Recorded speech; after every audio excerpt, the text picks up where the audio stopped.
Yeah, I think that's as good a plan as any. What's as good a plan as any? You'll have to get to the end of the episode to find out. This one, Uh, this one's got a little mystery in it. Jeff Oh, literally killed the gang. You just really hammy there. if I can Oh, crack man. up my co-hosts, that's the real only goal here. Hi, welcome to Speech Bubbles, a webcomic podcast by people who do webcomics, make webcomics, and frantically Google webcomics for webcomic recommendations later in the podcast. I'm Brent. I do the webcomic Paradise. I'm Amber. I do the webcomic Backlash. And I'm Jeff, and I do the webcomic Firearm with a Y. And this week we are talking about social media.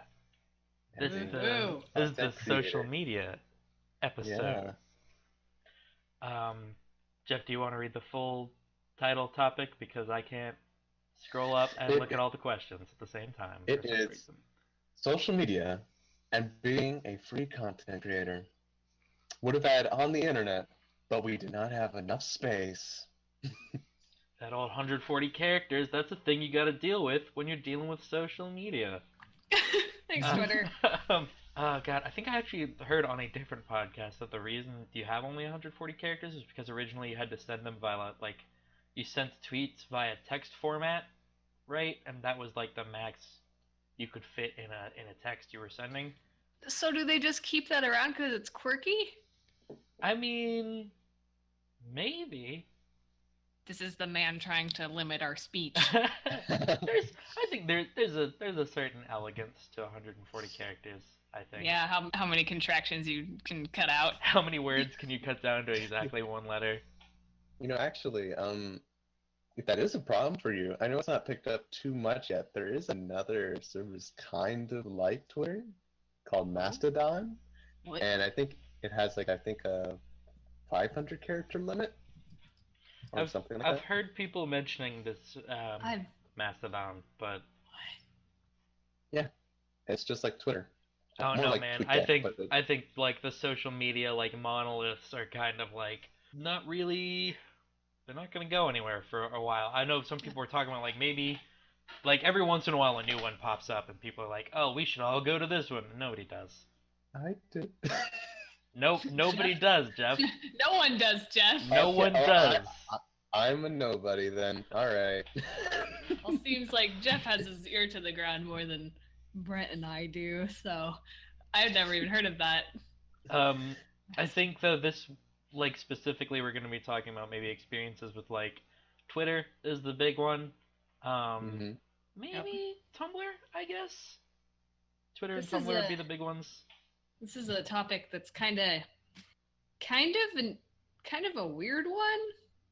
It's a good topic, and it's one that I've always wanted to talk about, but it's something that you don't see other webcomic creators talking about. Nobody talks about the process behind being like a very accessible content creator on the internet. Yeah. Mm. At best you get talking about like social media for promotion purposes, which is important. But social media also changes depending on who you're talking to and what demographic you're talking about. Like I know some people like really use Facebook, and I don't really know a lot of webcomic artists using Instagram for the purpose of promoting their webcomic. I know like a lot of like print comic artists post like sketches and stuff on there. Yeah. I don't know Yeah. how big that is in the web. Like from my experience, I'm gonna be speaking personally about like Twitter and Tumblr because those are the ones I use the most. Yeah, same. Yep. I don't understand Instagram. I've tried like 3 separate times to use it, and I'm like, all your images can only be perfect squares. Who draws like There's this? yeah, And there's I get mad. there's no good way to like. There's no like reblog or retweet function, so it's just kind of like you get a lot of people like reposting, and I don't know. Instagram is goofy. I don't fuck with Instagram. I tried using Facebook at first to kind of like promote my comic, but I don't really use Facebook very often, so I just kind of fell off it.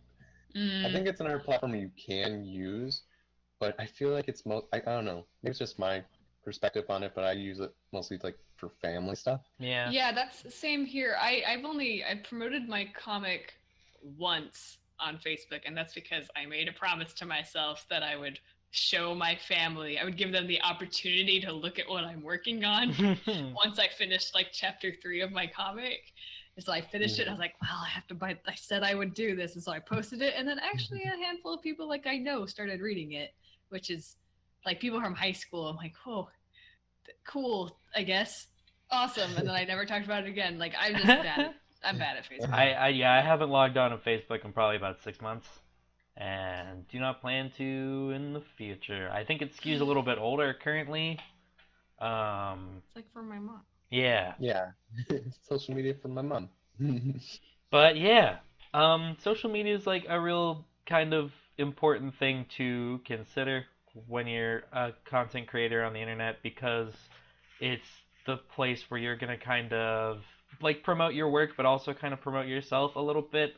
I guess that's kind of how the culture of content creating is right now, with like YouTubers and like comic creators and stuff. Like you're not just promoting your comic, you are like promoting Your yourself. personal brand of it. Yeah, you're kind of like brandifying yourself. It's kind of gross to talk about, but it's also like really, really interesting. Um, because it like you have to end up like tailoring how you interact with people and how you present yourself in really weird ways. Yeah, this is gonna be us revealing the content creator secret of that process. We might get fired from the social media free content creator guild. I don't know. Nobody talks about this, so we'll see what happens. John Twitter is gonna come knocking at our door. John Twitter Walks into your room and picks up your phone and snaps it in half with his little bird hands. No, he's a massive man. He's a massive man in a dark pinstripe suit, but his head is a tiny, tiny blue jay head. Oh, so with his massive man hands, he With his snaps it in very half. massive man hands. You just hear an ominous small as he walks in. And he only says everything in 140 characters. On only 140 characters. Very, very brief conversation. He's a man of few words. Hashtag John Twitter came into my room and broke my phone with his giant man hands. That's my new character. Don't steal on Twitter. Do not steal. Do not steal John Twitter.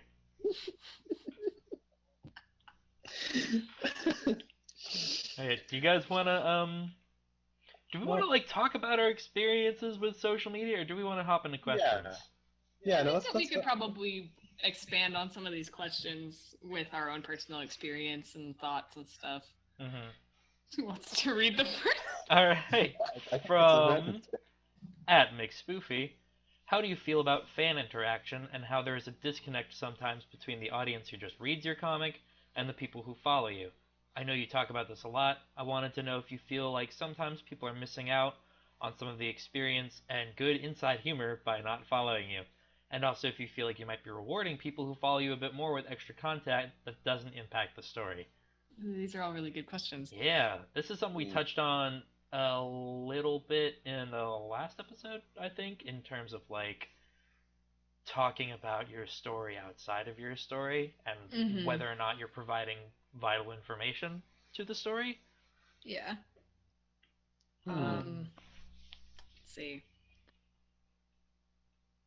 That's actually, the first part is actually really interesting to me, the how do you feel about fan interaction and how there is a disconnect sometimes between the audience who just reads your comics and the people who follow you. That's actually something I haven't super thought about a whole lot, because it's like the people who follow me on social media, I like assume you're not just there for comics. If you just wanted to read my comics, you'd just be subscribed to my Tapastic account.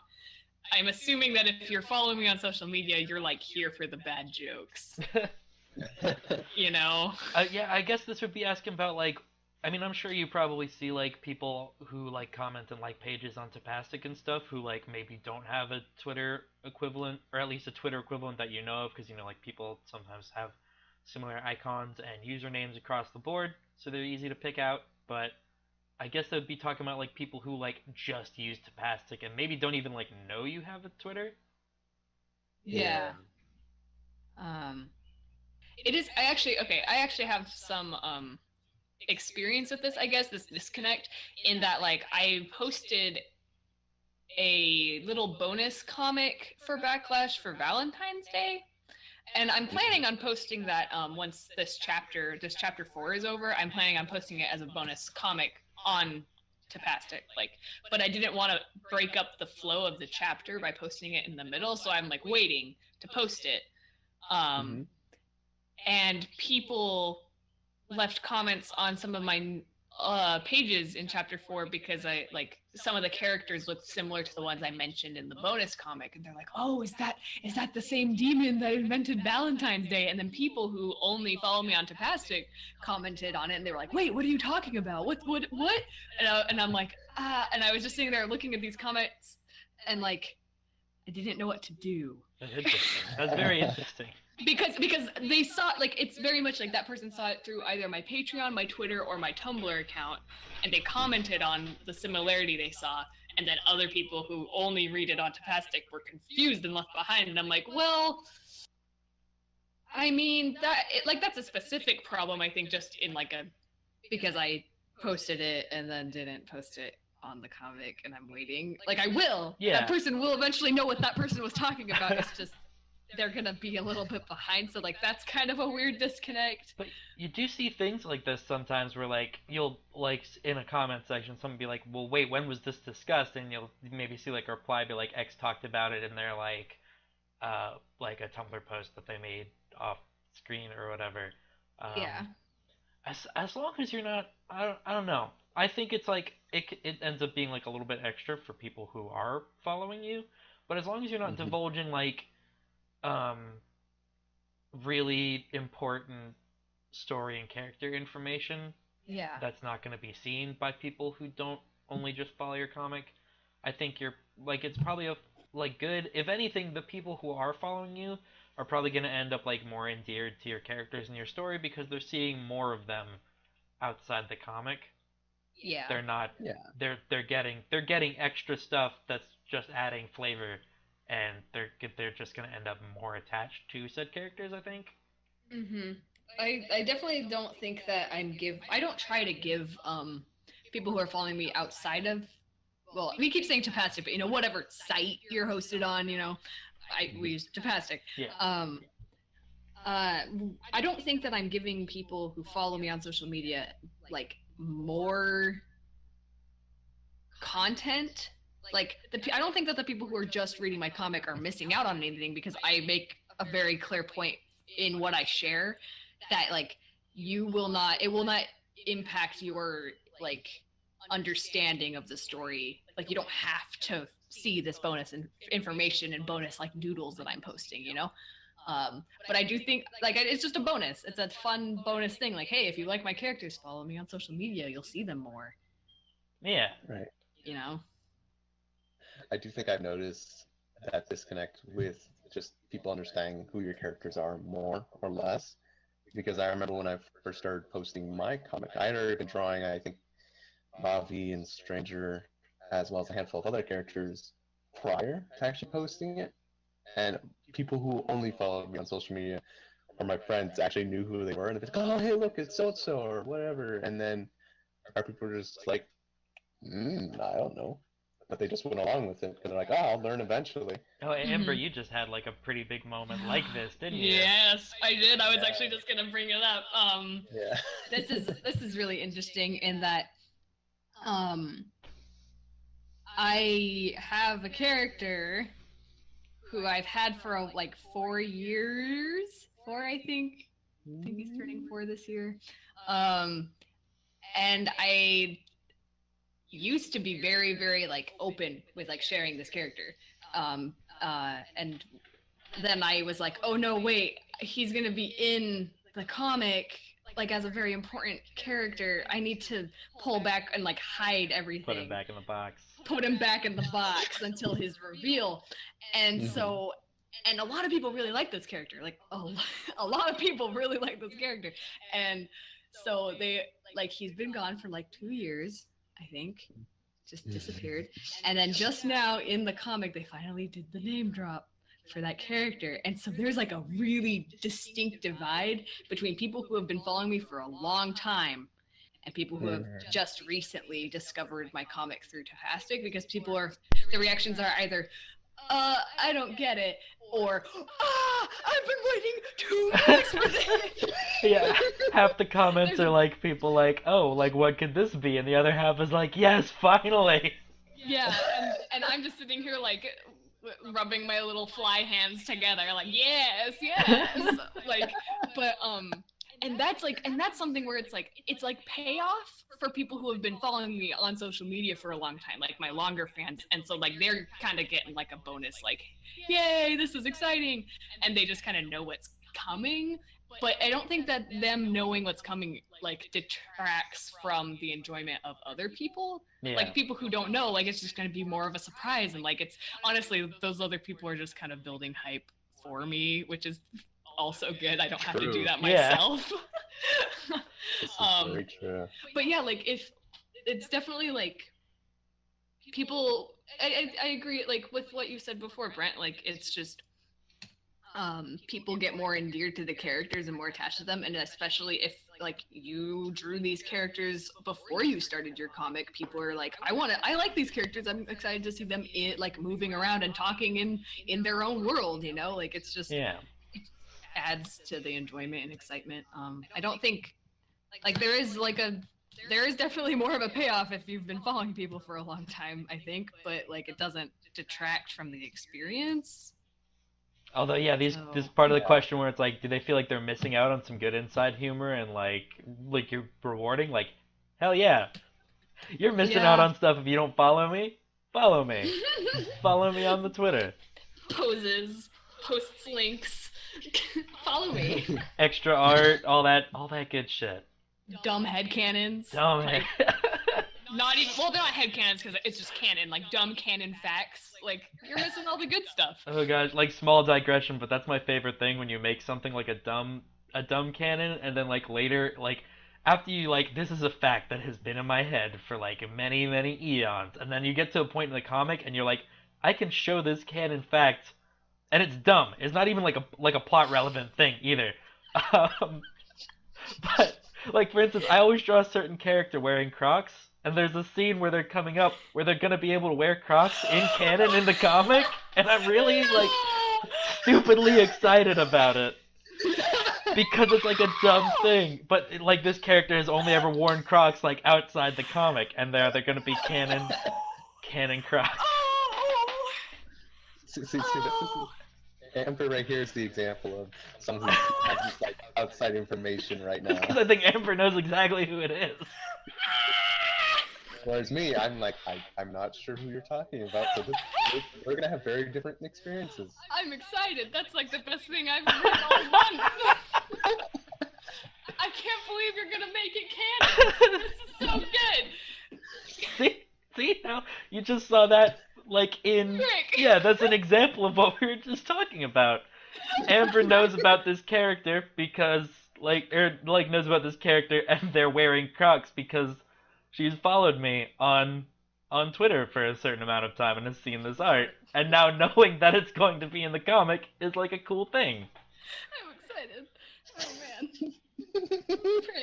man. Putting theories into action, into practice. There we go. Not even planned. That wasn't even scripted. That was not just scripted. We keep it real here on Speech Bubbles. And now I'm a little hyped to figure out who this person is. This is all working towards you, Brent. Your little scheme. Although I feel like if people feel left out, like they're being left out, isn't that just more incentive to go follow someone on social media? Yeah. Like, you can fix this. You can fix this problem. Go follow them. I think like maybe 8 times out of 10, I will go and follow someone's like social media account if they have one. Yeah. Oh yeah, no, I've actually like put off following people because I'm like, I want to read your comic and I don't want to be spoiled by you talking about your characters and stuff. I want to read your comic fresh and then slam that follow button. Yeah. I do the same thing.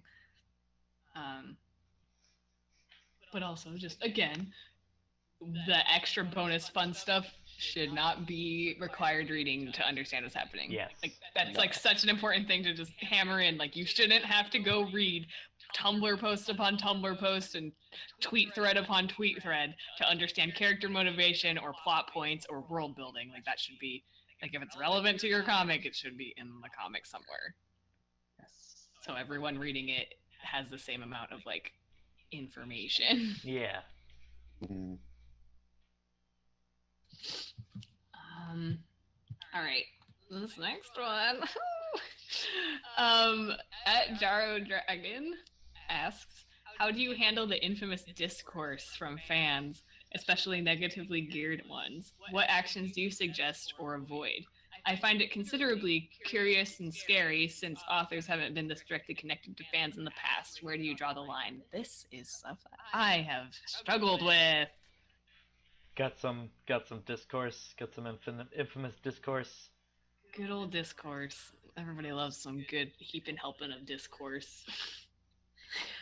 I luckily haven't had like a lot of like really negative like the Tumblr brand discourse, like I haven't been there yet. I haven't been like witch hunted or anything, but with actions just from like watching other people and like being involved in like the webcomic community and seeing how other creators deal with stuff like that, I feel like you should be open-minded to criticism, but also know where to put your foot down and to also demand respect. Is a thing that's important. Yeah. I think it'll always escalate. Things get worse when content creators lash out. So maybe don't do that. It's hard. It's kind of case by case. Yeah, you got to use your best judgment to be like, is this person saying something that I should probably listen to, or is this just people who don't want to like just aren't gelling with what I'm doing with the story.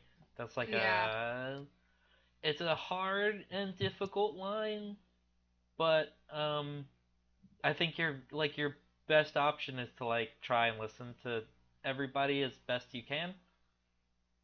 I think that if you're getting like feedback that is kind of making you feel weird or you're not sure how to deal with it, I feel like running it by friends is actually good. Like getting some like, is this person being reasonable or am I being unreasonable? Like just getting an outside look in on it.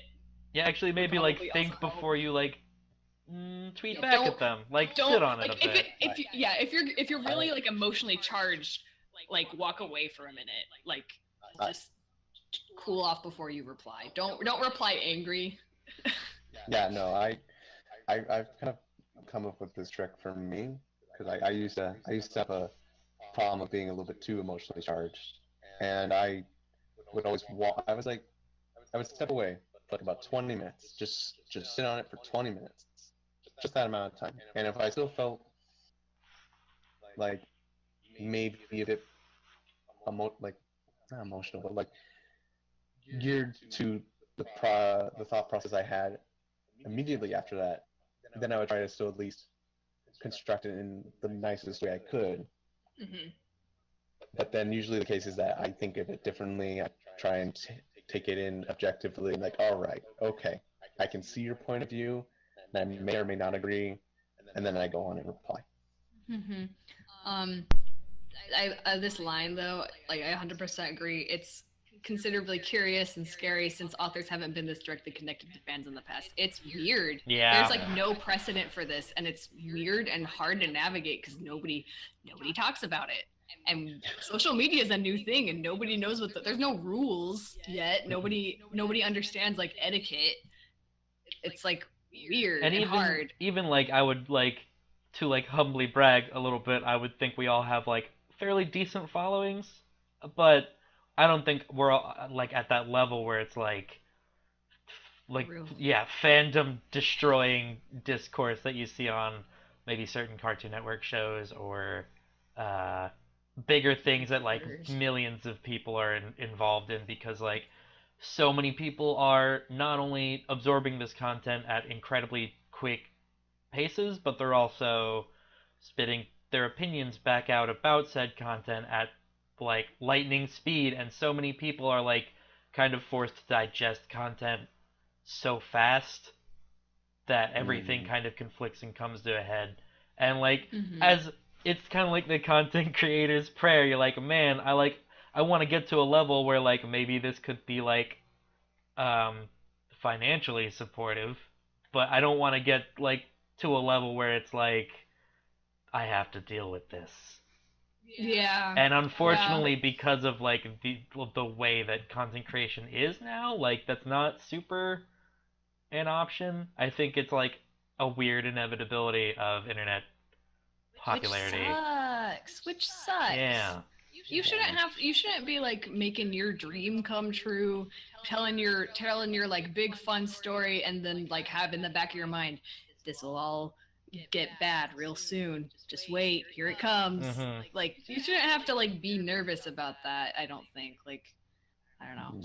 But it is definitely it is hard. Like this is something that I had a really hard time figuring out how to deal with, because like I don't want to like I have a pretty decent amount of people follow. Like I'm not like as big as some of these other people, of course. I haven't had like the big scary Discord stuff, but like you start to get to a point where you want to be open and like interact with fans and like be like grateful and like welcoming and like friendly, but then also it's kind of hard, like if you've been really open because you had a small fandom or following and it was like feasible to do that.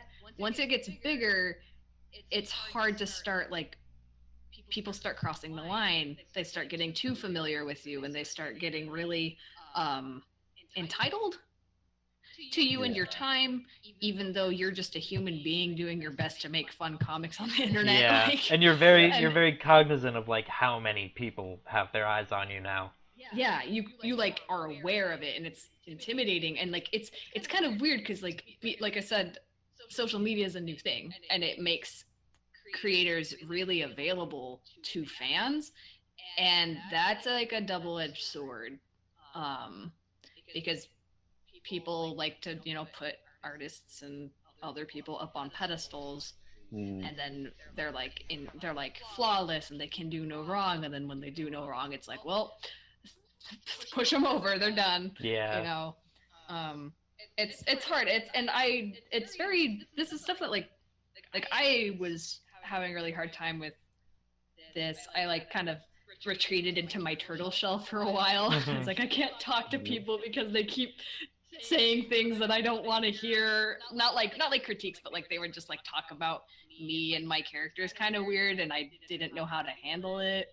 And I was frantically trying to find places where like other like people who are more successful than I am like talking about this same experience, because I was like, that can't be the only one going through this, but like nobody talks about it. Yeah, it's like this kind of unspoken thing with content creators. You just have to deal with it. I'm like,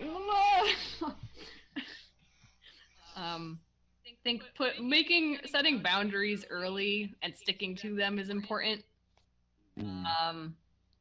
And yeah, knowing when to fight your battles and when to just ignore things. Yeah, like knowing when to fight back, knowing when to like just ignore it. Like sometimes it's easier to like that iffy ask you got, like maybe just delete it.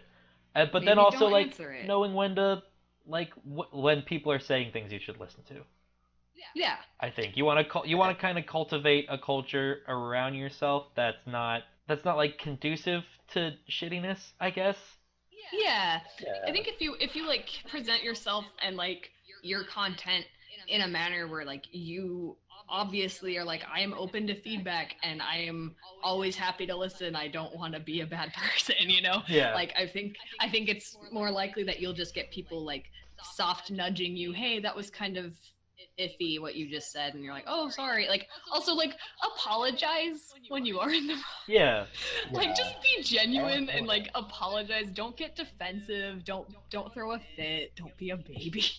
Just own it up, man. You're a human. We're all humans. We make mistakes, and everybody's learning. Nobody's perfect. It's okay. It's a long journey. And I think that's something that maybe just this is like for readers of comics. Just remember, we creators, we're human. We're just as human as the rest of you. We're gonna make mistakes, and we are awkward. We're weird. We sometimes don't know how to talk to people. That's fine, and we're just doing our best. And we hope you enjoy our comics. That's how we talk to people. That's how we communicate. Yeah, that's kind of the other Make thing the art. about like most content creators on the internet are like solely responsible for the things that they're making. It's not like you're tweeting at a like at Disney or like yet you like you're not talking about some abstract thing that like maybe hundreds of people worked on. I mean, even then that could still be shitty, but like it's one person making that podcast or that comic or that YouTube series that you love so much, and Probably for free. probably for free or very In little their money basement. if they're Yeah. lucky. Yep. They're just a person. And like constructive feedback is good. Yeah, I don't know. It's hard. You gotta find like a balance, and you do have to like just cultivate like a relationship between you and your followers of like mutual respect. Yeah. Like, don't let people walk all over you. Don't let people be mean to you. Like, you should demand a decent amount of respect. Like, and yeah. Also, the block button can become your best friend. Yeah. I'll just say that by itself. Don't be afraid. If you're uncomfortable, don't be afraid to click that block button. You don't owe people 100% of you all the time. Yeah. Yeah, it's a good question. Yeah. It's hard. Yeah, it's real. It's like really real like the hard. crux of what we wanted to like nail on this episode was like a lot of the stuff that was asked in that question. Yeah. It's also interesting because like in comparison, like with you guys have like a bit more fan interaction than I would say I do at the moment. Mm-hmm. So I think you kind of are seeing both sides of things. Whereas like me, I'm just kind of seeing like one side of it at the moment.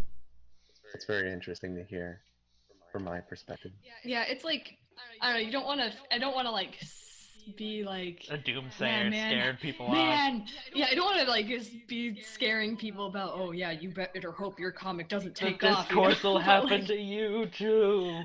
like I don't. Yeah, I just. It is something that happens, and like I think it just kind of it is like being overwhelmed with like stuff is kind of natural. I think if you like just in the natural growth of like your reader base growing, your like audience growing, like you're gonna have people that are different like from you and like that are thinking differently than you and might not jive with what you're making interact with you, and like their ideas are valid, but like so is yours. You're the one that's putting in hours and hours and hours into this thing every day, and they sat down and read it in like 3 hours. Yeah. You know? Yeah. That's a big thing. Is like again like trying your best to like cultivate kind of a culture of like like openness and respect, but also like it's like it is almost an inevitability. Like no matter like if a like following of someone gets big enough, law of large numbers, the ratio of like shitty people to not shitty people is going to shift eventually. And I think a good thing is to like see how content creators right now are dealing with it, or like not like their tips for dealing with it, but like if discourse happens around a content creator you follow, like see how like as an audience member see how they deal with it, and try your best to like model yourself after the ones who are doing good, because it like there's a new one every week pretty much, and certain content creators really like digging holes for themselves and being continuously shitty, and certain content creators are really good at listening to people best they can. Yeah. Yeah. Yeah, it's always just you just kind of notice like who like will own up to something and like apologize and like try to be better, and who will just like throw everyone in the trash for speaking against them and their media empire, you know? Maybe just kind of keep getting worse and worse and worse. Yeah. You can kind of just only do your best. Yeah. You Be nice, but don't take like harassment. so much of like interacting with people on the internet, in my opinion, comes down to like using your best judgment as like a common sense human. Mm-hmm. Yeah. All right. So All right. from from at Dex holders, how do you schedule and promote yourself? How much is too much info to give away about your characters and story before you put it out? Hmm. I feel like we talked about this a little bit, Yeah, or maybe that was like off camera. For world building, yeah, a lot of maybe. the stuff we covered in world building is like not like directly, but like tangentially related to this about like giving information outside of your story on social media. In my opinion, it depends on how much impact you want the character to have in story. Yeah. Like if you want this character showing up and doing stuff to be a big reveal, like maybe keeping them totally on the lockdown is the best way to go. If you like want people to get hype about the character and you want to draw and share drawings of the character, I think there's a level of like you can post drawings about this character and maybe even be like, this is X. They're like an angry person, but like say nothing about like their plot relevance or what they do, and that Mm-hmm. can be good. Or you can you can just lay on as many plot details as you want, but that might like like backfire a little bit on you. I feel like it's always like you can always post like fun pictures. Like if you haven't started your project yet, you can post stuff of your main characters, Oh yeah, definitely. for sure. Like Oh, yeah. For sure, I'd probably say I'd probably suggest do that because that gets people like excited for what they're about to read. I guess this kind of comes into like with villains or antagonists or like side supporting characters, like how Yeah. much do you show of them, and I think that's up to your best like judgment. Yeah. Um, Up to your discretion. I don't think it's ever like really like only sometimes is it like yeah you should probably keep this character totally on lock, but like for like characters like just sharing like pictures and not actually like you don't have to like answer questions people give you about characters you draw pictures of like I get this. I'll like draw a character that for like a story way in the future that I'm probably it's gonna be like 10 years before the story. People are like, tell me every single detail about this character. I want to know all about them." And I'm like, they're kind of mad all the time. Like shit, but I don't even know Smiley all the face. details yet. Man, I don't know all about them yet. Yeah, exactly. I just drew them today. But man, they're cool looking, huh? Thanks for your interest. In 8 years, when the story comes out, I expect to see you in Well, the comments. in 8 years when the story comes out, that'll be the payoff, man. Yeah. Yeah. Of course, like Um, it can lead. Like I said, it can come back to bite you, and you can find yourself like maybe going through characters' tags on your Tumblr and deleting content from them. like me. Yeah.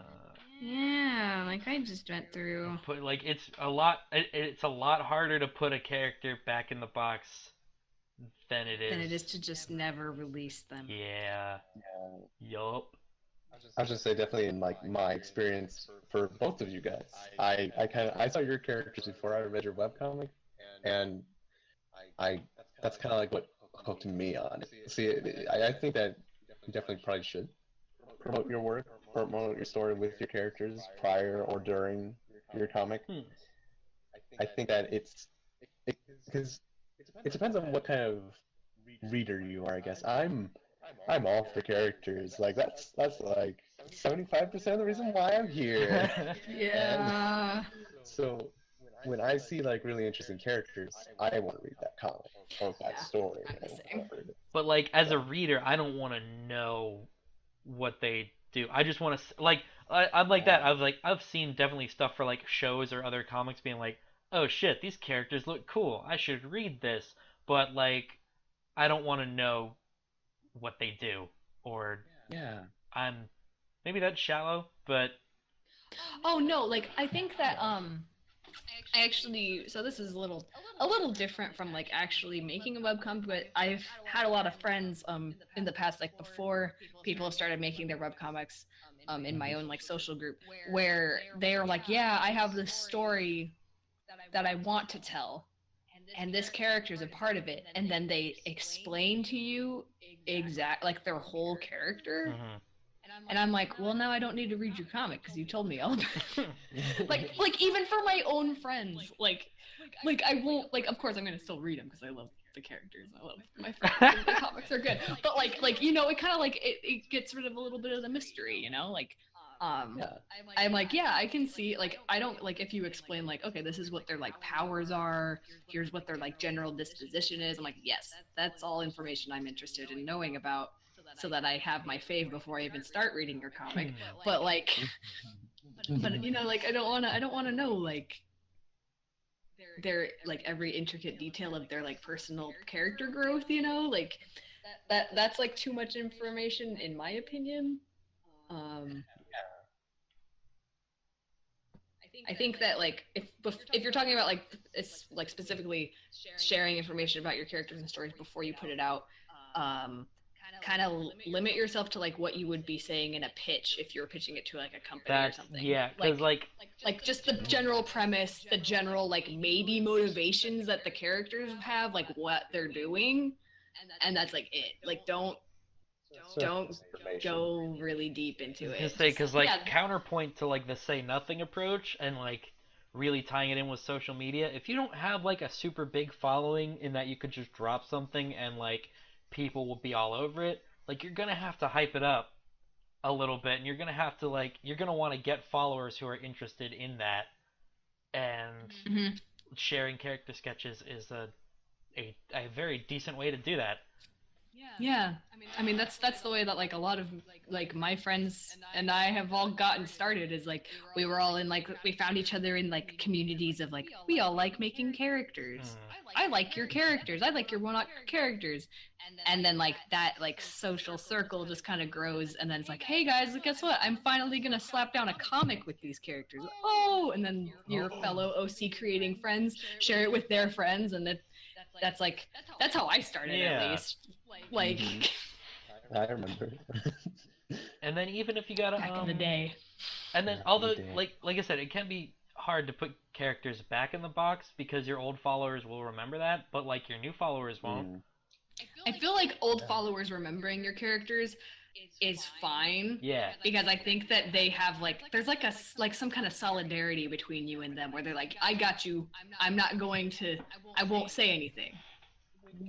I'm just waiting. I'm waiting. And then when that character finally drops, it's very exciting for people. Like I said, a lot of my characters in Paradise were like repurposed from RP groups and stuff. And there's maybe like a small handful of people I still talk to from that time who like remember those characters, remember the characters at their conception and stuff. And now when the characters like show up, like I get like a handful of like old friends from like 4 years ago, and it'd be like, I'm so excited to see this character like again. It's been so long. It's like looking at baby pictures. Actually, it is like looking at baby pictures. Yeah. How do you schedule?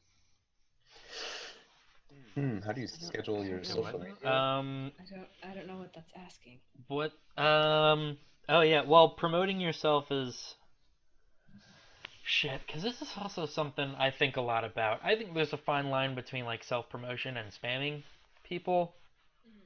Yeah. And again, like I hate to keep harping on this point, but it's kind of like use your own best judgment. If you're making like tweets like, hey, like read my comic, subscribe to my Patreon, blah blah blah, like 8 times a day, and nobody's liking them and nobody's retweeting them, then you're not promoting yourself enough. You're not promoting yourself correctly. Yeah. Does that make sense? Because you don't want to be annoying people, I guess. Which usually, I've never been annoyed by people bumping their own like Patreons and like stores and stuff. Like I'm never irritated when people do it.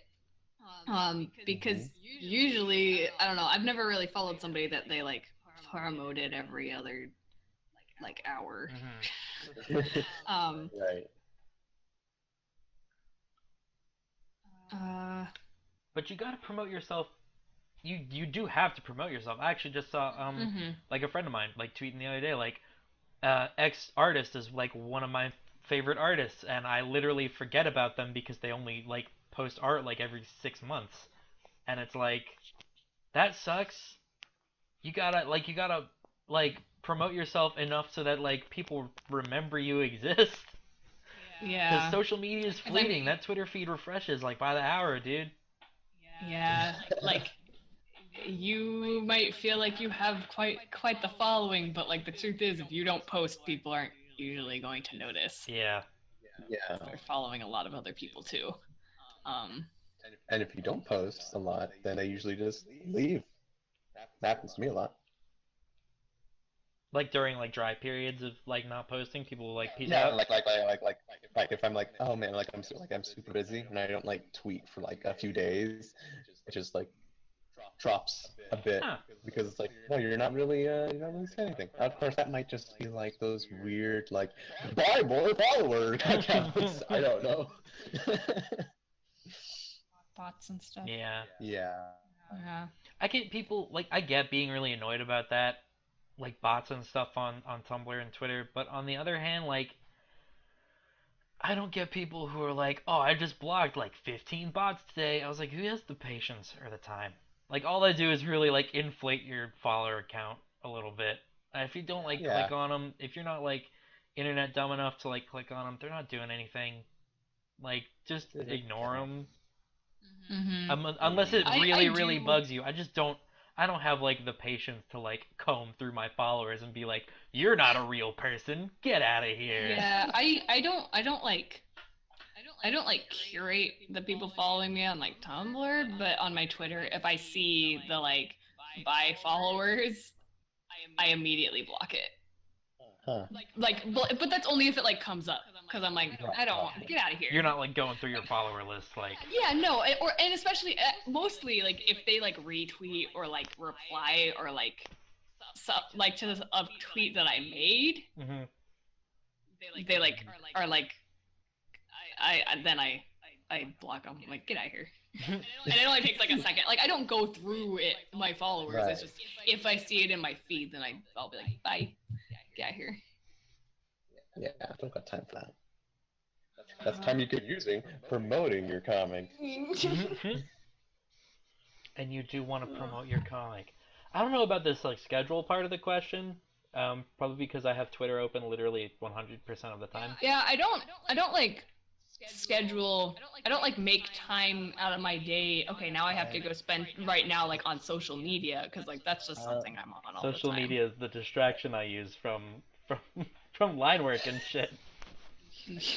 I think like I don't know if this will answer your question, Dex Holder, but what I usually pay attention to is when my followers are most active, or like when I see people are most active on Twitter, which for me I think it's like usually sometime in like the start of the evening, because most people are home, most people are kind of winding down a bit, or during like the middle of the afternoon, which is like I guess most people's lunch breaks somewhere, Yeah. or something.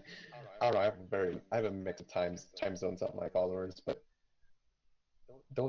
I usually try and schedule particular posts for that time. That might be what you're looking for. Oh. So if there, the thing I think to pay attention to when you're promoting is see what garners the most attention, and then proceed to do that some more. Not like to the point of like exhausting it. You don't want to be But like a slave to enough the numbers. Yeah, I know that when I post like say uh my little doodles of like stuff going on in my life with my little cute sketches, or if I'm posting something like when I do a bunch of those like landscape studies, people just really respond to that. So I would like try and do them a bit more often, but I wouldn't try and like do them all the time because A, it's gonna wear me out. I could be spending time on other things, and it's just not going to always be a constant stream of activity. Mm-hmm. I try to not go longer than like 4 days without posting art of any kind. I don't schedule at all. I exist in a merciless void of just am I going to tweet 900 miles an hour tonight because something funny happened, which happened yesterday. Yesterday was a mess. I don't usually tweet that much. Yesterday was very good. But it was a good time. But like it's just kind of and I also am actually not usually conscious about when I post art unless it's my update links. Like, hey, my comic updated. I usually schedule that for like afternoon, but everything else it's like, hey, I drew this big old illustration. I finished it at 3 a.m. It's going up at 3 a.m, and then I'll just like retweet it or bump it at a more. I don't wait. I'm just like, I just want this out of my hands so I don't have to look at it anymore. And I put it on. I put it up, and then I'll just bump it up randomly throughout the day. And also like the good thing about like if you're posting on a Patreon, you get emails sent out, so like people will see it eventually. You don't have to bump it. It doesn't matter when you post it. So little advice that I got from a Patreon newsletter. Actually, I like their newsletters. They give you some pretty cool tips on promoting yourself.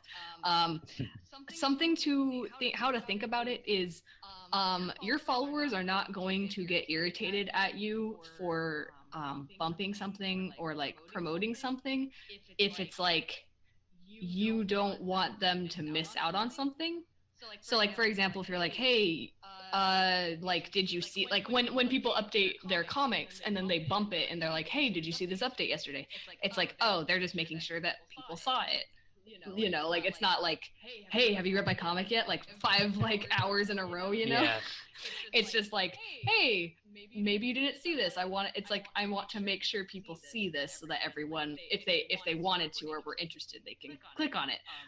Same with like Patreons, like, hey, did you see that I have a Patreon? If you like pledged at this before this date, then you get this special thing, and I want to make sure everybody sees that so they can take advantage of it if they wanted to. It's like that's kind of maybe the way you could think about it. Like you're trying to make sure everybody has the opportunity to be involved in what you're doing, especially if there's a time zone sort of like difference between your followers as well. You want everyone to have the equal opportunity. Yeah. No one's gonna be up at 3 a.m. checking their Twitter. Usually. Someone you say that, but like sometimes I'll post stuff really early and like my European mutuals are on. And it's morning. It's morning for them. True that. That's what I mean. Like someone else somewhere's gonna see it. So like if you follow me, like I post generally probably like a lot. I post like a lot of shit, so I don't typically worry about like posting things at the correct time. If you're only posting like really like rarely, I think it might be like really good to think about times that you're posting, but I have too many things I want to put on at Twitter, which is everything. So I don't typically worry about the time, plus you're able to bump it later. But I notice when I go, I don't like schedule it particularly, but I do notice when I go like more than a few days without posting art because of like I'm just wrapped up in work or family stuff. And it's like, oh, that sucks. I should get back to that. Whereas me, I'm just working on everything that I can't post. So. All right. At Chancellor Matt, have any of you changed the direction of a story or character based on audience feedback? Short answer. I haven't. No. Yeah. But I think that this might be more. I see this happen in larger stories and like television series and like big comics and stuff because they're a slave to the numbers and the masses. Network TV is like a big network component. Television. Yeah, they'll see like, oh, people are really excited about this pairing. We're either gonna like tease it a whole bunch or like indulge them in like for at the sake of like other characters' development or what have you. Looks at Once Upon a Time. Yeah. Yeah. It's a bad show. Don't watch it. But I think as far as our webcomics go, like a lot of our webcomics are still in like the early stages, and I don't think we've had like enough like the level of feedback that we would be like people want something different. And but even if we did get that, I don't think I would change my story unless it was something that was like horribly problematic that I didn't consider, and a bunch of people were like, hey, maybe you should like retcon this. Yeah, that's the only thing. That's like literally the only reason I would change anything in my story, like based on audience feedback, is if I was doing something like that I didn't realize was hurtful. Yeah. Like that people bring to my attention. But like, as far as like things with like a character development or like character, like how a character is or who they are, shipping, like that's not stuff that I'm going to change my mind on, because I've had this story longer than you guys have been reading it, and I know where it's going, and I promise it's going good places. You guys just don't understand. Like you don't see the big picture like I do. Yeah, if a bunch of people were like a bunch of people were like, hey, I think Pam and Otto should go out, and be like, dang, that's too bad. Oh well. That's too bad, bud. No, that's me with like, hey, your two main characters, should I ship them? I'm like, that's a shame. That's a shame. And not even the best Leadfoot ship. That's not the best. Alias and Leadfoot is not a thing. Here's my like third time saying it. That's not a thing that's happening. I mean, again, like you can ship it if you want to. Yeah, feel free to ship things, but I'm letting you know right now that that's not where that's going, because I don't care about the main girl and the main boy have to get together. Like, I'm not into this. It's not even the best Leadfoot ship. Come on, guys. Yeah. Guys, God, so many. you just have to be like Aladdin from the Disney movie and be like, just hold out your hand on the magic carpet, like, just trust me. Trust me. Yeah, that's it. You reach into the comment section. Me? Just, do you trust me? And then people are like, no. Be like, I'm like, that's too bad. You're reading my free comic that I'm making for free. And not only that, you're gonna miss out on this fun magic carpet ride. Pay me $1 million and maybe I'll make your shit happen. Like, if you're gonna pay for my well-being, I'd consider. Yeah, if I'm gonna sell out, I might as well sell out for money. Yeah, like. And I think that with webcomics in particular, I feel like they don't usually get changed based on audience feedback very much, because it is a medium where you're working for free based on your own like willpower and your own like dreams and aspirations. You're not doing it as like a full-time, full-paid salary job. Yeah. Like this is something that like you're doing as your passion. And like you're gonna be doing it even if you're not making money. So like the people don't have any sway over you, and you're not gonna really change your idea that you've been building towards, you know. Although like pseudo related, I was listening to the radio the other day, and they had a lady author on who did like murder mystery stories and stuff. And I remember her. I wish I could remember her name or the books she was writing, but I digress. She was talking about audience feedback and how like she would listen to it. Like she would be like, it sucks because you'd kill off a character and then everyone really likes that character and you have to figure out a way to bring him back. And I'm like, man, that sucks. Like if I kill off a character and it's not in a universe where bringing them back is possible, that sucks. I'm sorry that you guys like this character, but I mean also that means their death was meaningful to you as a reader. Mm-hmm. Like that to me would like really suck if everyone's like, no, this character's popular, I want you to do this, and like it would like fuck with any like plans you had for your narrative. Looking at all long-term writing manga authors, I'm pretty sure author Conan Doyle had that with Sherlock Holmes multiple times, so he just really wanted Sherlock Holmes to die. Oh god. And they wouldn't let him die. Dragon Ball Z is like a really big every single like big villain encounter was supposed to be like the end. It's like, no, keep making more. Also bring Goku back to life. Again. Well, with webcomics, it's like, shit, I've had this complete story in my head for like years at this point. I'm not gonna change any major details just because that's what people want, because that's not the story I'm telling. Yeah, and also like with that, it's not like this is the only webcomic you're reading. There's a lot of webcomics out there. So like if this one isn't doing something that you super like, go make your own or find a new one. Like There's like webcomics are catered to the person who's writing and drawing it, not anyone else. Like usually like that seems to be like a pretty tried and true thing, is that like, no, I'm catering my comic to me, and I'm glad that people happen to be enjoying it also, but if people didn't like this, I'd still be making it, you know? Yeah, definitely. It's for you and you first alone. You're just sharing it with everyone else. You're welcome. Get back to us on that one in a couple years when we're all rich and famous. See if we've sold out yet. Fingers crossed. All this discourse talk has reminded me I do definitely want to do an episode on romance and shipping.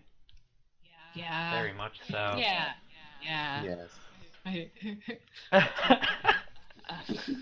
All right. I think we only had a handful of questions this week, but they were all really meaty ones. It's clearly a topic we all have a lot of opinions about. Yeah, all these questions hit like basically everything I wanted to discuss. So Yeah. Yay. So Jeff, do you have our webcomic of the week? Well, boy, do I. Oh God. This totally wasn't any last-minute thing that we were discussing as a mystery beforehand. You remember the mystery from the beginning of the episode? What was the good plan that Jeff had? Here it is. This is the character arc coming back around, everybody. It's full circle right now. Did you guess right? So hey, everybody. Hi, it's your best buddy Jeff. Hello. So I wanna talk to you about this one comic I've been reading. It's called, and I believe this is how it's pronounced, Sphere Theory, and it is created by an artist and a writer, Chira and Muun, or and I hope I don't butcher this, Jade, Casey, and Alex Singer. I'm probably got those wrong, but Chira and Muun, and they do this very interesting comic that kind of follows a sort of new type of science in this world. It's almost kind of like a weird sort of, it feels magical, but it's their own science, and it's called the Sphere Theory. And it's sphere spelled S-F-E-E-R, right? Yeah, that's correct. Sorry, I almost forgot to bring that up. And it's essentially where they draw these sort of like particular patterns, and it allows them to manipulate objects in the physical world. Like, for instance, making things move around, for instance, or splitting things apart, or breaking things down, things like that. And it's all kind of fueled behind a sort of political drama that's happening in the background between these two countries. I'm going to read just a little excerpt here from the About page.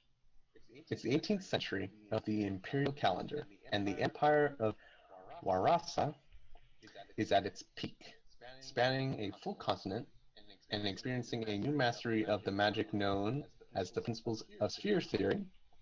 One might go so far as to call Warasa the center of the world. However, prosperity comes at cost. Day by day, tensions rise as the borders of the empire, which may soon be bound for war. Dramatic music here. Not that Luca Valentino, which is an excellent name, knows that last part. A lab technician at the Empire's premium school, Utspan Academy. Sorry, man, those names. A lot of fun words in this one. Lots of fun words. Luca desires only to live quietly to further educate himself in the nature of sphere theory. This may not be so simple, for as he learns more about the magic around him, he finds himself entangled in a great mystery, which may involve the whole of the world as he knows it. And let me tell you, let me just start off here by saying, Luca's a very attractive man. He's got a hot main character. It's got I mean, if that's what you're into, then like, it's got it all there. That's actually kind of full of very interesting characters. I really am loving the art style with it.